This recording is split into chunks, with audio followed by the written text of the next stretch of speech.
Bienvenue sur BLM Novelas TV. N'oubliez pas de liker, partager et d'abonner. L'épisode commence au tribunal.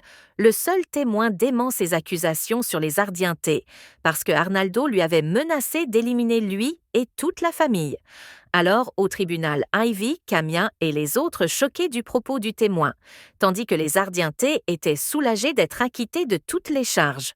Après l'audience, le témoin vient se justifier chez Ivy, Camia et son avocat, en leur disant que Arnaldo lui a menacé de lui éliminer Emilia, et Raoul sont acquittés de leurs charges.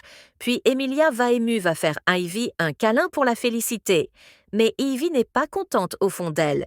Puis elle dit à Camia que la bataille n'est pas finie, les Ardienté finiront par tomber un jour. Julio félicite Arnaldo du travail qu'il a fait pour sauver sa famille et inviter ses hommes et la famille pour célébrer leur victoire. Camia le lendemain fait une conférence de presse pour poursuivre sa plainte contre les Ardienté, mais la population leur chasse et ne le croit plus. Diego avait appelé Ivy pour l'informer de regarder la conférence à la télévision et voit comment les gens on repousse sa mère. Alors elle décide d'aller voir Camia pour savoir si elle se porte bien et de renforcer leur sécurité, mais Camia dit à Ivy plutôt de protéger Diego qui est en danger.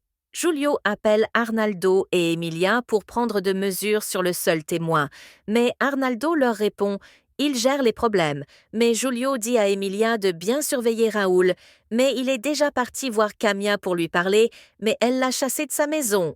Jepoy est parti retirer le caméra qu'il avait placé dans le bureau de Julio. Mais lorsqu'il s'apprête de sortir, il croise Julio à la porte, qui lui demande « Qu'est-ce que fait ?» Mais il lui répond « Il était venu apporter ses médicaments. » Alors Julio appelait Arnaldo de faire surveiller Jepoy parce qu'il le suspectait. Emilia va encore menacer Camia sur le sujet de Raoul en commençant à se battre avec Camia, puis Ivy, qui était dehors, en train de surveiller, alors vient intervenir pour protéger sa mère. Alors Emilia lui demande pourquoi elle est là. Mais Ivy joue toujours comme si elle était de passage, alors demande à Emilia de partir pour éviter les scandales, puis elle quitte le lieu. Camia se fâche contre Ivy en lui disant de la laisser se défendre seule, mais Ivy va la convaincre de le protéger seulement. Emilia rentre chez elle et dit à sa tante de suspecter Ivy de travailler avec Camia après l'avoir défendue.